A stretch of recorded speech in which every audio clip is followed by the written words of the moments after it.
Greetings, everybody.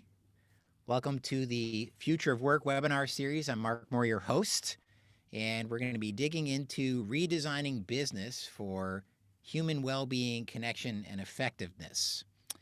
And today we're going to be digging into the core topic here, which is with all of the changes and complexity that is increasing these days, we're just not integrated and prepared to handle all of the changes around people, processes, and platforms. And so we're going to dig into a philosophy and a pragmatic way to engage with these things ongoingly and continually manage these changes through Agile. So we have today Greg Kihlstrom, an expert in Agile and an author who's been really digging into how to handle not just the integration of digital transformation and Agile processes, but the human aspect of how leaders can have an Agile mindset. So he's written 7 books on the topic, and the most recent one, The Agile Workforce, explores the current and future state of the workforce and envisions a world where individuals thrive in a new world of work opportunities enabled by technology, decentralization, and a shift in the power dynamics between employers and employees. So welcome, Greg. Yeah, thanks. No, looking forward to talking with you. Today, I think we're bringing 2 different domains that have a significant Venn diagram overlap that I'm excited about. So to give a sense, I can see where you might be in the tech world, and we'll give people a sense of that. My background comes from being agile in community experiences. How do communities develop leadership to deal with continual change of dynamics, as they live close to the natural world? This goes back into our ancestry and native communities and even communities like the Amish who are living close at hand.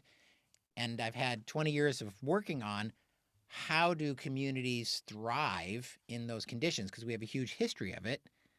As we've left the natural world, I think we've also lost those processes. So as an organizational leader in a national and international movement around connecting humans to nature, really from the leadership perspective, we're looking at how do we bring back those processes and awareness, a lot of them mental states, but community interactions that can pay attention to the dynamics of the whole while having very situational awarenesses that need to unfold. So we'll talk about details with that, but it's just a different orientation than, let's say, big corporations or tech around Agile. So let's dig in. So give us a quick sense of what the problem is that we're facing right now. What are you seeing? Yeah, so I think the last 18 months have been a snapshot into the need for businesses to be able to adapt to change. But it's certainly not the first time that change has occurred and won't be the last as well. And so I think the challenge, so to speak, is not only have businesses in many cases struggled to change in this initial way of, okay, now we need more remote workforces, for instance, or whatever, all of a sudden our customers are only buying things online versus walking into a store, whatever those multiple changes are. Not only have they had to adapt to that, but now there is continual change that is coming because, there was many companies said, okay, everybody back in the office on, pick your date, September 1, then it was October, now it's TBD basically, so that alone, even this pandemic is a snapshot into that, let alone all of the other things that were already going on, whether it's disruption from other markets or, countless other things, compounded by, we've got what they call the Great Resignation going on. Many people just reconsidering, do I even want to do the kind of work that I was doing? We've got different big data challenges as far as integrating systems, and are kind of highlighting the fact that not only is there a data issue and disconnect, but there's also teams that aren't working together and just communication issues and lack of leadership and really tying all that stuff together. So all that to say, we not only need to make rapid change part of the initial solution to some of these things, but we need to make continual change and just a mindset of agility and continual change in order to adapt to whatever may come next, whether that's good or bad or some combination of both. Great. Yeah. And have you ever heard the expression, the problem is the solution? Yeah, yeah, It's just popping up for me right now because what you're talking about, if we didn't know you were talking about the business world, this could be a human issue, right, for a long time. And I think there is an unspoken tension in what you're talking about where, well, why is this not inherently part of work? Why isn't this already what we're doing? From my experience, human beings have lived dynamically in relationship to the natural world forever. And I know, specific processes that people have developed in order to deal with the weather, where their yeah, food's coming from, other interaction with groups, how do they create shelter that's local and sustainable? Medicine, meaning making when there's like difficulty in the community and grief and loss. yeah. All of that were technologies for being agile. And yet somehow something took place during the development of workforces and workplaces that now this is an insight, right? So we have Right. this forcing function of the Yeah, well, pandemic. and I think, the funny thing that I even have to remind myself on is, office culture and things like that. It really has not, in the scheme of things, it has not been around for that long, and yet we've adapted. I don't know if incredibly well is the exact best term to use, but we've adapted to it and made it habitual pretty, and it's pretty pervasive. Well, I'll just put it that way, good or bad. It's pretty pervasive, and that way of thinking and that top-down management and all of that kind of stuff. Hmm. It seems to have come pretty easy for us to adopt as just this is the way that it is, and it feels like it's the way that it always was. But to your point, there were many years prior to the office building and the corporation of 1,000 plus employees, and again, which is relatively recent development in the scheme of things. um but yeah, I mean, so I think we're the good news there is that we're capable of change, and we're capable of adapting new behaviors and new and new ways of being. But it is pretty ingrained in us that business functions in a certain way, and it should be this rigid thing. I mean, we hear about the companies that are not that way, and there's a handful that are always kind of used as examples. But Mm-hmm. I think that just kind of means, I mean, I deal in the customer experience world, and there's a few companies you use as examples of good customer experience too. Like, that's not a good thing. That means that there's a lot of change that needs to happen with other Mm-hmm. more traditional, org structures and management styles and all that kind of stuff as well. So I might have lost the train of that of that question there, but Well, no, I'm with you. That's where we get comedies like The Office. It's right. like it's in the zeitgeist. Uh, but this idea of accepting that's just the way it is brings up, and we're going to transition to the idea of agile here. It brings up this framework, which is using the notion of paradigms. And, a paradigm is a kind of a worldview that we don't know we're inside of. We're just in the experience of it. And, that might be, we could see indicators of that around who's the authority in the situation. We just accept that's the way it is. That's the paradigm we're in. Or do I have any agency in this situation? What are the roles here? I mean, a lot of it could be seen from a cultural perspective, what paradigm we're in. But there's also paradigms historically around how work got done or how communities functioned. For Yeah, example, there is a paradigm of top-down command and control way of leading, like an authoritarian paradigm, which still exists. It's not in the past, but if you think of like feudal kings and lords and right, that whole approach, like that really set that into that mindset into action, you know right. or we have the industrial, approach that the paradigm is a mechanical world, And that could even go back to Descartes.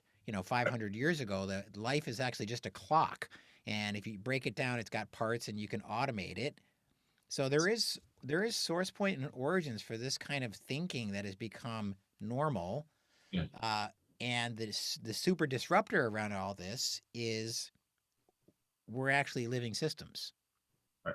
Right. Yeah. humans, right? So we're talking about well-being in the workplace. Like, hey, I'm a human. I'm not just a head count. And also, we have the living systems of viruses and climate change, Right. cracking some of this paradigm of mechanical way of being. So, anyway, that Right. just provides a little context for Agile. So, tell us about what is Agile? What is some of its history of how it's been implemented so far, and what's the horizon?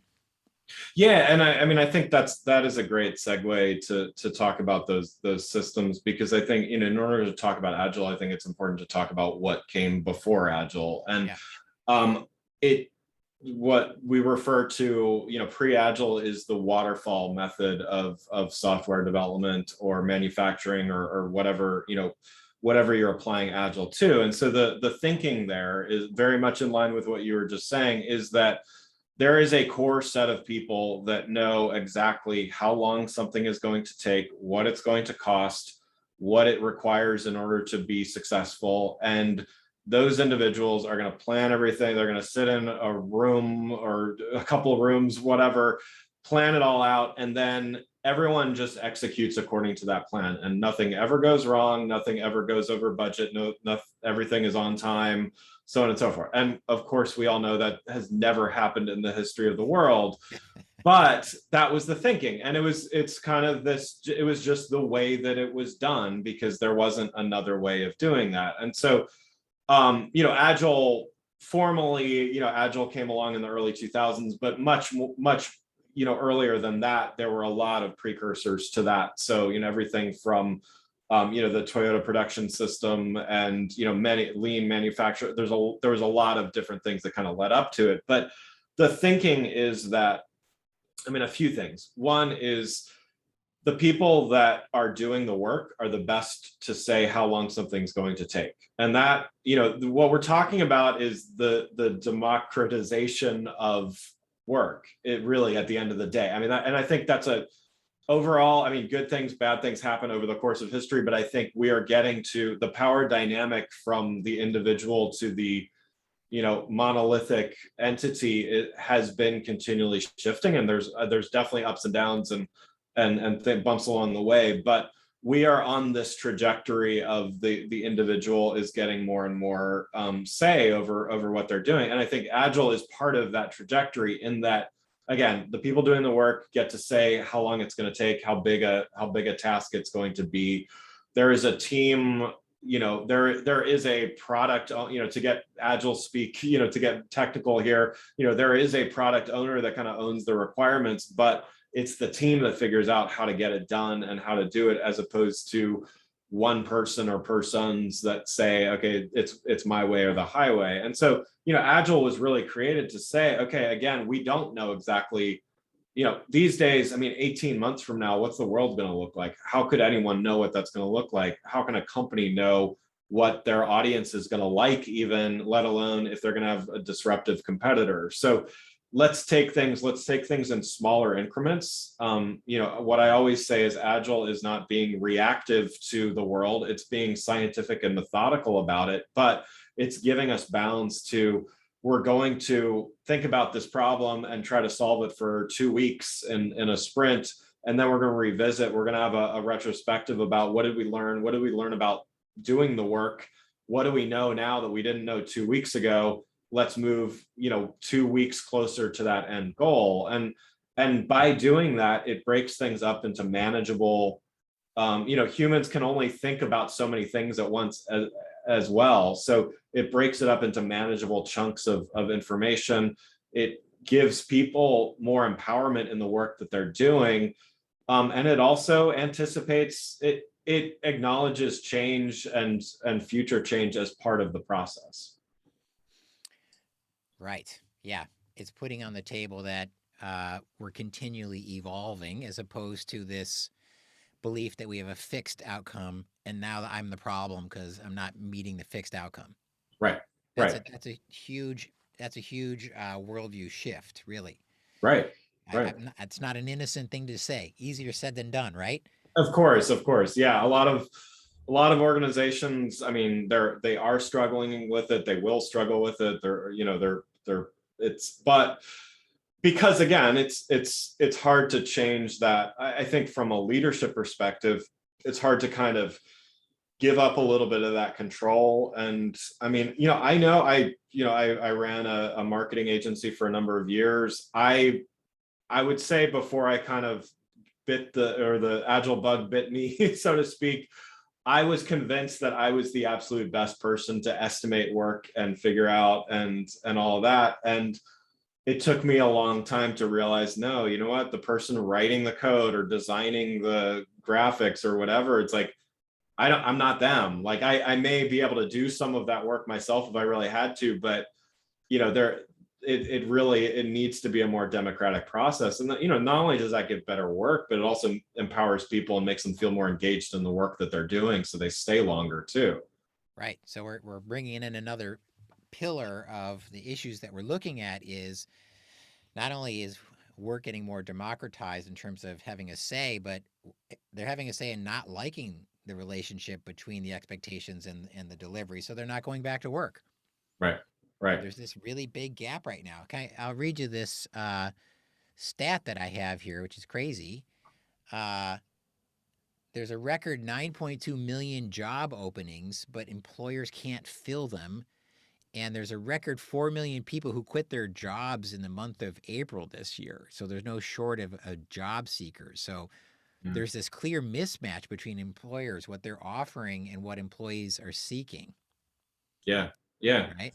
And I think there's just more opportunity. I mean, I worked for a while with in the gig economy space, so there's a whole way of working that doesn't involve having a direct boss. You can go independent, you can work for a platform like Uber or Lyft driving or something, but you can also be completely independent as a freelancer. You don't have to that's not the main way of being. And again, everything old is new again. To that point, I think it was, 19, I think the late 70s was kind of the high point as far as the number of people that had full-time jobs. But if you look at the early 20th century, I think it was about 7% of people or something were like working for someone else, basically. So there's this high degree of people that were working independent. And again, the nature of that work was very different, but we're we're coming back a little bit. We're not going to go back to those levels, but we're coming back to this idea of we can be independent. And because of that fact, that doesn't mean everyone's going to quit their job, but they kind of know they can.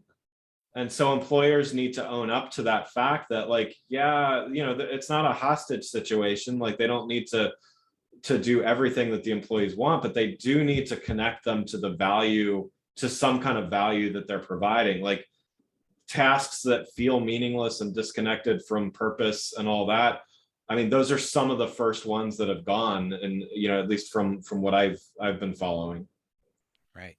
Okay. So here we go.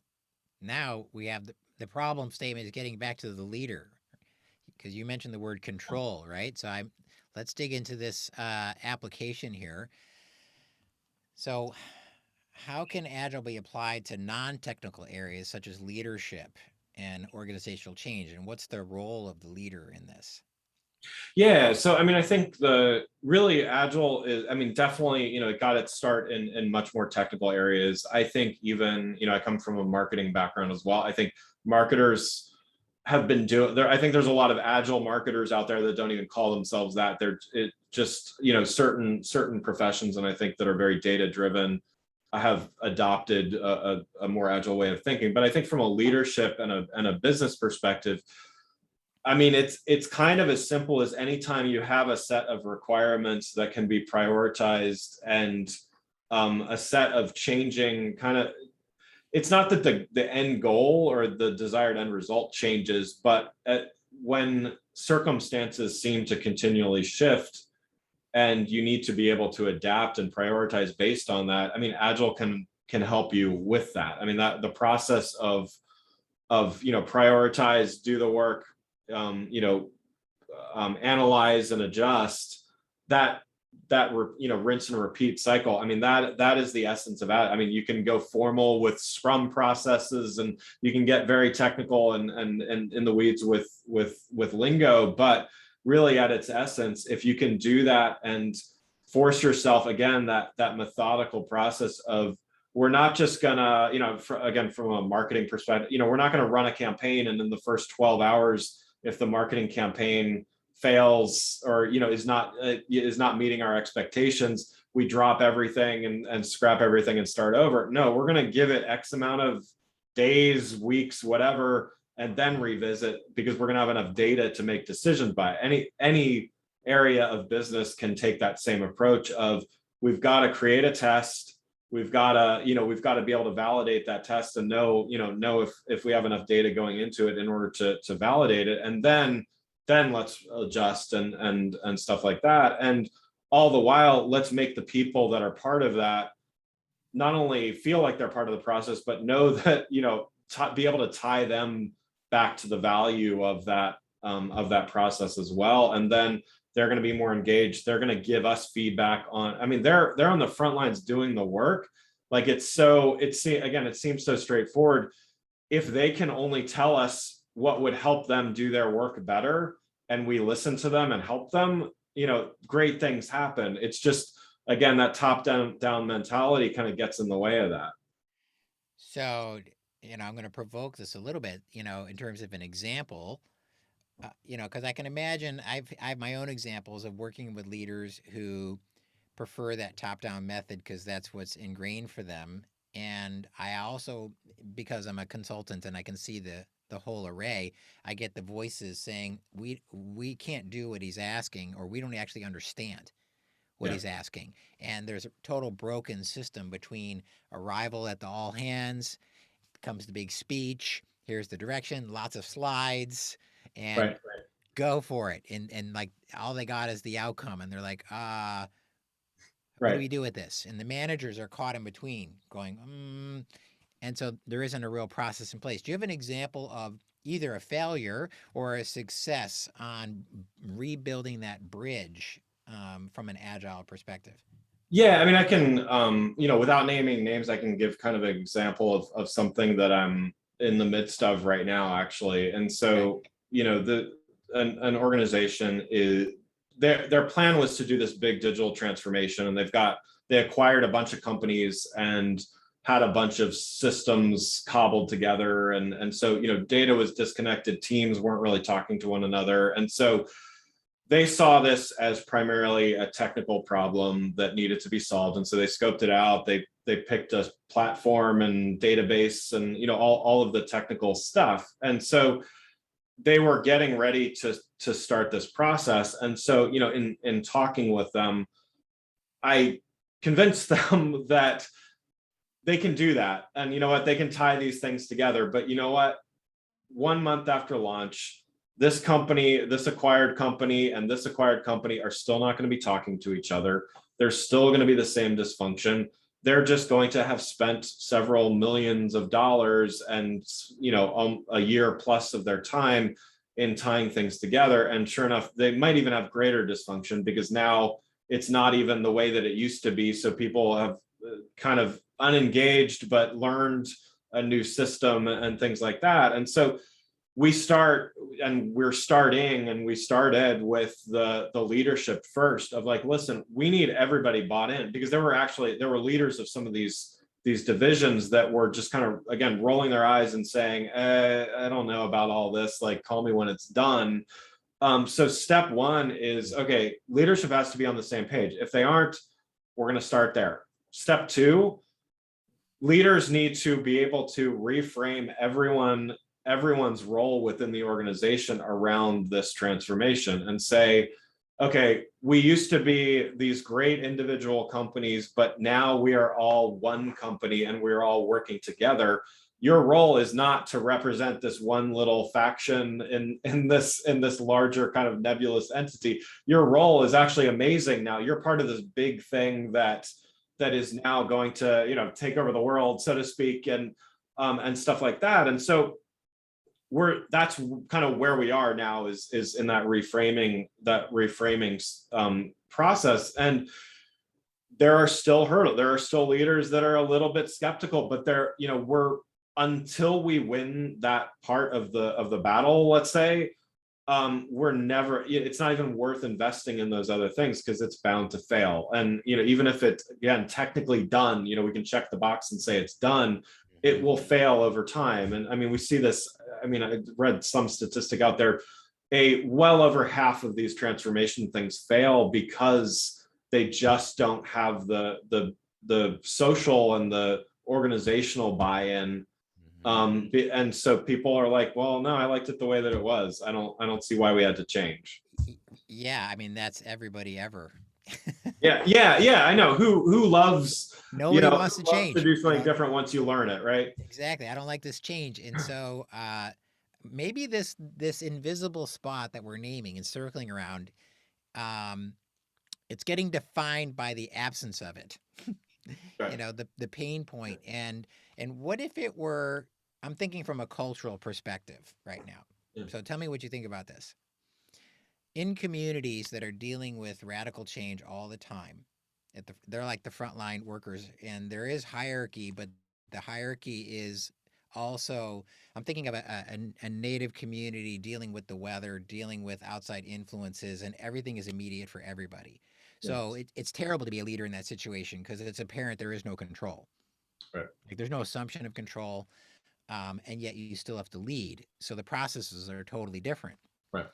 Um, now, what is the what is in that arena? What I see is in terms of adoption of new ideas or direction, it's a much slower process, but the engagement is super high. Right. So it's gonna feel probably awkward in an environment where speed is money, time is money, and functional approaches are kind of the horizon as opposed to engagement and purpose. Right. Right. Right? It's going to seem like, why are we doing this? But in those environments, I'm taking a clue from people who are dealing with radical change and admittance of no control, and still need to survive, and your grandma and babies are on the line, right? So there's kind of good evidence for how this looks, and it has to do with working with people's individual relationship to the change. So it's a collective process, but everyone has their own orientation to it. So, for example, I don't know, here's a common one. Somebody dies in your family or in your community. And how much time do we spend uh, holding the group in that change? Yeah. Nobody's happy that it happened.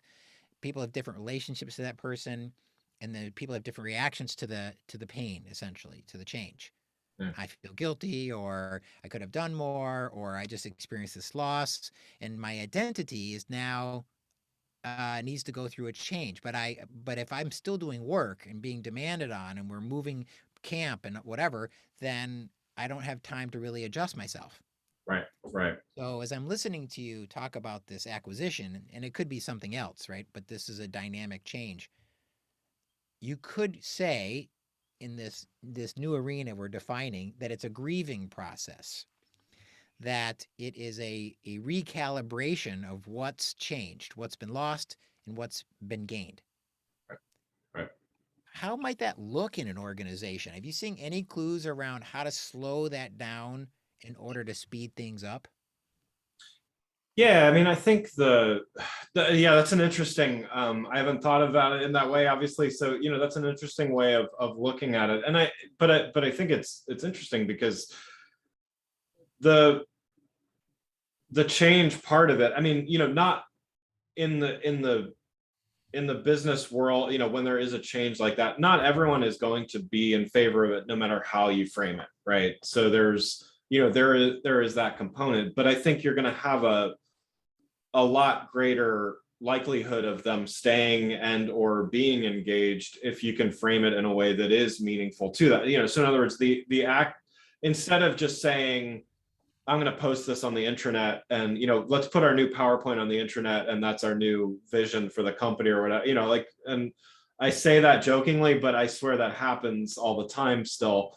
But I think it does, part of what you're like, I think it does take that level of effort to go and reframe and think through everyone's perspective of, okay, well, how does this role map to the objective? And maybe I'd go out on a limb also and say it's likely that their old role was not necessarily as closely, aligned with the ultimate objective. It was just they were used to doing it and they liked it. Was the job they got hired to do, is the company they got hired for, Right. the boss they liked, what their coworkers, whatever the case may be. And so Right. change, not everybody's going to be in favor of it, but you have a lot greater likelihood of them getting on board with it if you make it meaningful and make their new role more meaningful and more tied. I mean, ultimately, from my customer experience bent, it's got to be tied to the customer. And because ultimately, I know we were chatting briefly before this, like when your role is defined as you're a cost center and your overhead and whatever, it's like, how engaged are you, going to stay in the organization when you feel like you're this thing that can be kind of lifted out, or you're something that everybody wishes they could cross off their budget or something like that. So, great question. I need to think about that a little more too. Awesome. Well, I was gonna just ask the people watching today if they had a question or a comment.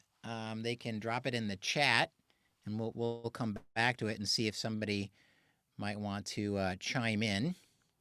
So you can just drop that in the chat. What's the question would be something like, here we are talking about all the great changes that are going on, and from an agile perspective, how we can not just implement things, but look at the leadership aspect of agile. And you probably have some situations you've seen or where it's worked or hasn't worked. And how do we reconcile this democratization of people in the workplace, right? Because there might be some old habits and old paradigms that aren't adapting enough.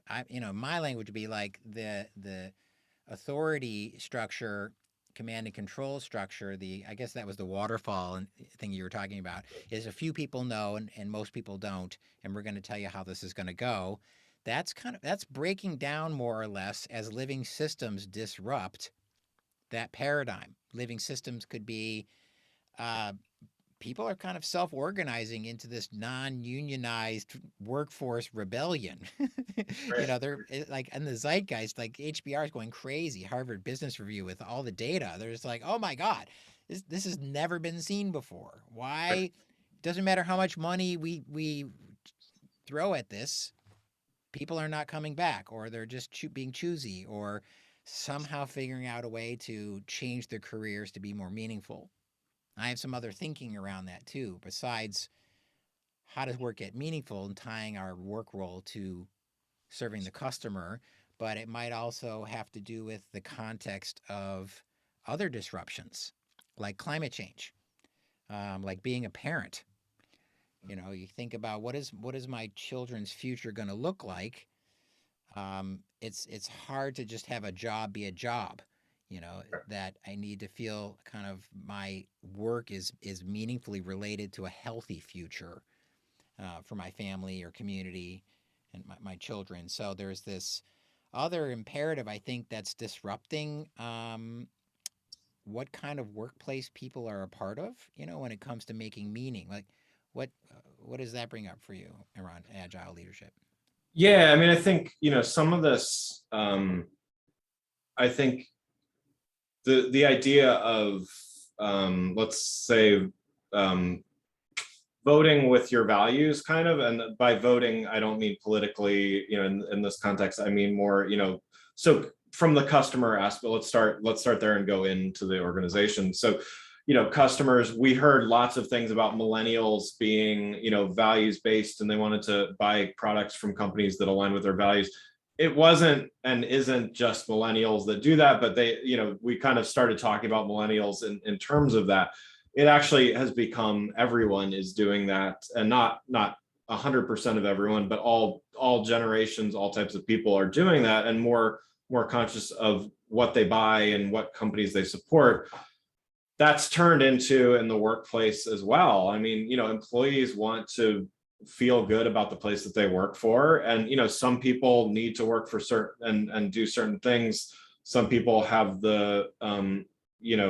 have different needs, but at the same time, as the last 18 months have shown us, companies can be more flexible in the way that they treat their employees. Many can have remote workers. When they hire, remote work has actually helped them hire more diversely and given a lot of benefits to a lot of people that previously had to make some real sacrifices in order to have a full-time job to support their family.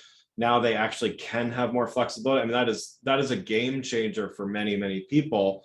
And I think, it would be a shame for companies to go back to Uh-huh. that old way of working and lose out on all this great talent from, whether it's locally or nationally, internationally, that they're able to tap into. I mean, they've gained so much of a talent pool by just being able to expand, and that talent pool has gained so much, that they're able to, it's I mean, there's the term work-life balance, but there's also this, work-life integration idea of, Right. for me, it's never, I don't think it's ever been balanced, because work has always just been, I've been an entrepreneur, I've been an employee too, but it's always just kind of part of what I'm doing. But flexibility helps me integrate work in a meaningful way and also have a meaningful personal life when I'm able to as well. And I just don't think people are going to, have the taste of this that they've had and willingly go back to that environment, when they know they can get a job or they can get some work. And I've heard anecdotally people offering to lower their salary in order to stay remote. Like stuff like that is going on as well. Not everybody has that luxury, but that is that's something that people are considering, that runs counter to this whole idea of, well, let's just pay them more money too. Yes. Yeah, exactly. Yeah. And if we're gonna talk about the trending demographics of who the millennial generation is relative to the baby boomer generation, that's you could just see political statistics saying there's a whole different set of values coming. Right. So I am Right. curious to see, the future of work is trying to imagine the horizon and what's coming and the dynamics of this and what intel is sitting on the table that we just disregarded. Right. And that's Right. that's what's attractive to me about this conversation. Mm. Um, there's some other questions that we were going to dig into, but I just have this one thought to see what you think about this. So, learning organizations, there's a way in which your kind of scientific reiteration study process could be considered a learning organization. But there's always an internal component to external learning. So if and I think of that as not just information exchange, but the developmental process of how I'm growing, how I understand myself, how I communicate and who I'm communicating to, how I understand and consider them as part of my leadership. So if I can get to a place where command and control just feels wrong because I'm considering the other person, Right. right? And or perhaps one size fits all approaches start to rub me the wrong way because I just know the diversity in a living system, everybody is unique. So there are some unreconciled leadership needs here that have to do with how do we lead a group when everybody would probably be better off if they had personal agency, Right. Right. right? And and that's not when there's a fire, right? And there's emergencies. There's a need for a certain kind of leadership. Like, we're running out the building now. This is the direction we're going in. Most people will be like, "Thanks, I'm going out the door." Right. Right. But uh, another kind of process is, it's like, I think of parenting too, but I could think of this in organizations, is the developmental learning process, where you're engaging the learning and thinking of your team as work gets done. Yeah. Yeah. So that's so in that pause point and that reflection point, I've been deepening that process in teams around what is your personal learning in relationship to yourself as you do this work. Opens up another perspective, and how do I know I'm growing, and how is that relating to my understanding of myself as a leader as I go. People have lots to say about that, and when you can build an environment where people aren't giving each other feedback, like in terms of judgments or whatever, you should do this, you should do that, but creating an environment where people are openly reflecting on how they're growing, Yeah. there is this new way of working, that, for example, in a one-on-one, I was coaching these managers to ask open-ended questions. Yeah. And honestly, during the exercise, they had trouble doing it. They couldn't discern the difference between a closed-ended and an open-ended question. And then they realized, oh, I've been talking for 5 minutes and I still haven't asked them anything. Yeah. I've been just choosing one path for them to answer, or they're giving me single answers back, like yes or no. Right. Right. I said, you're asking an open-ended question when you get to this uncomfortable place of, I don't know what they're going to say next. Yeah. Yeah. So, there's these capacities that need to take place both in the leader and in the employee and in the process of reflection to have a developmental process. Um, and for example, how do we build an environment where people get asked the question, what is your motivation? What what are you connecting to that gives you meaning and purpose in our work and in our objectives? Right. Right. Yeah. That's a totally different kind of reflection process. What do you have to say about that? Yeah, and I mean, I think maybe this can tie back to some of the agile stuff as well, which is, if we think in terms of someone's role is fixed and the work that they do is fixed and doesn't change for long periods of time, you can learn all you want, but really, how do you apply that knowledge, and how do you get an opportunity to try something new, even if it doesn't feel right and you end up hating it? Like, how do you know that until some long stretch of time? So in other words, this idea of let's shorten the cycles that we do things, try things, test things, and learn, as well as to apply knowledge that we gain completely outside of that process. So in other words, I think by shortening those sprints, people are able to try things on. Sometimes they fail, sometimes they succeed, and sometimes they just need to learn more. But whatever that is, when you shorten those cycles, people get to apply that and see what and I mean, learn by doing as well, not just learn intellectually, but learn by doing. So Right. I think a learning organization can benefit from that process as well, because again, you can get people certified, you can send them to school, you can do whatever, but it's not worth your investment unless they get to actually apply that, and you get to see, are your investments investments being fruitful, or do you have the kind of organization where that kind of knowledge can be applied? I mean, again, there's a lot of hypothetical in that scenario, but again, reducing the amount of time where you can learn how your learning is working, has to be a good thing. Right. Excellent. I want to give a shot in calling on somebody who posted here. His name is Jermaine. I'm going to open up your mic, Jermaine, to see if you have a reflection and or a question around what is the conversation stirring for you today. Yes, good afternoon, Mark. Can you hear me? Yeah, greetings. All right, perfect. And good afternoon, Greg, as well. Yeah. Very interesting discussion.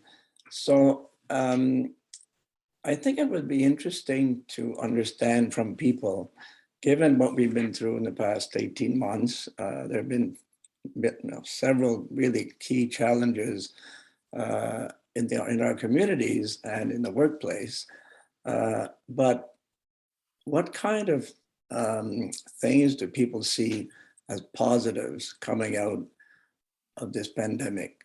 And I don't mean to diminish all of the people who have been affected by their job or even died, but are there some things that you're grateful about as a result of the pandemic? I can think of many, and it would be interesting to hear what other people think about that.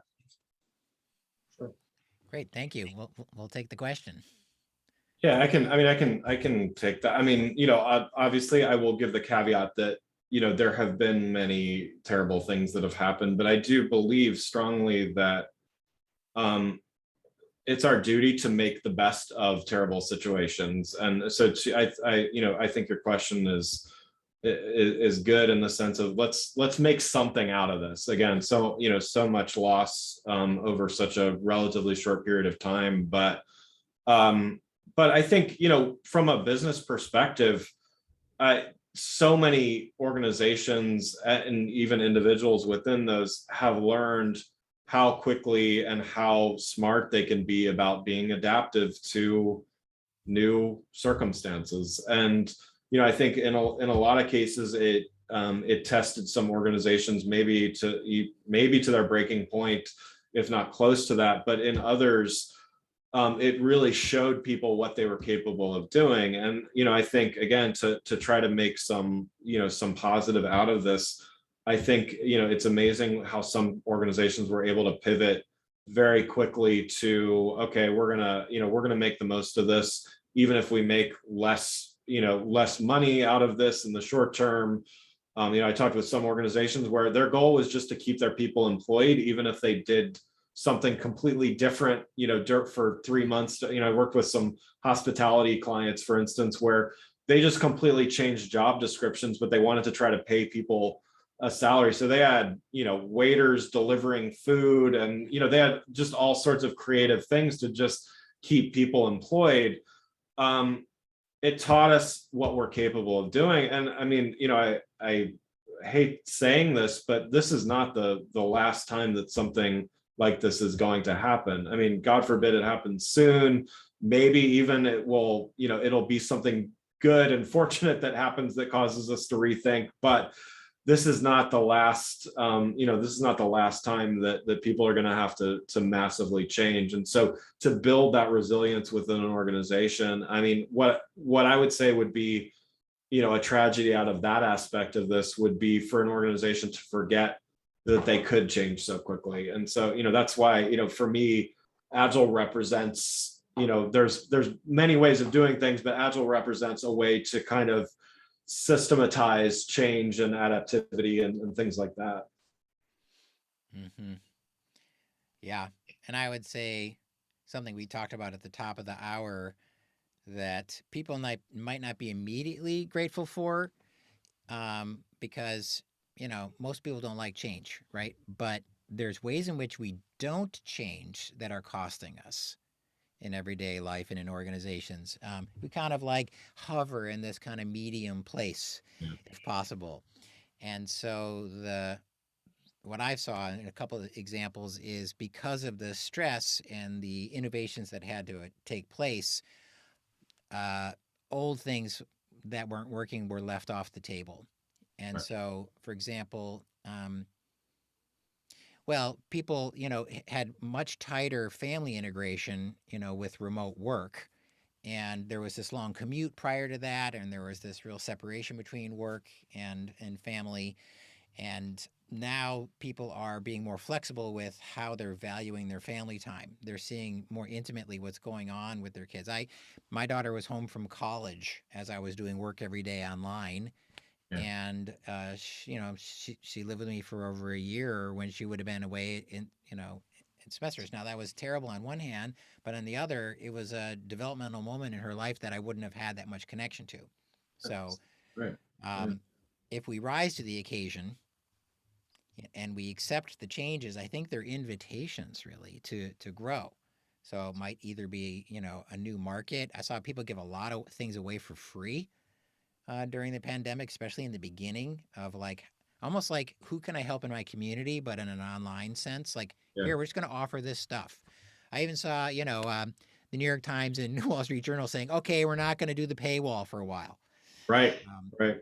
Yeah. that was encouraging. It's almost like when you're under stress and people are all helping each other out, right?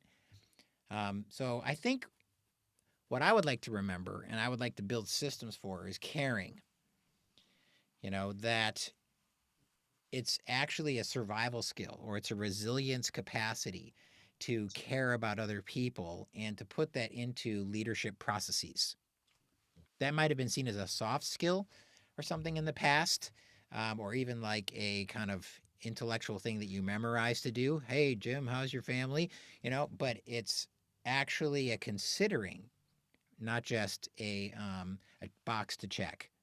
Yeah. So Yeah. there's a story Well, that a COO, we had this long conversation about growth that they were going through, and she was losing touch with her employees because they went from 75 to 150 people, and now she had to reach her employees through her managers.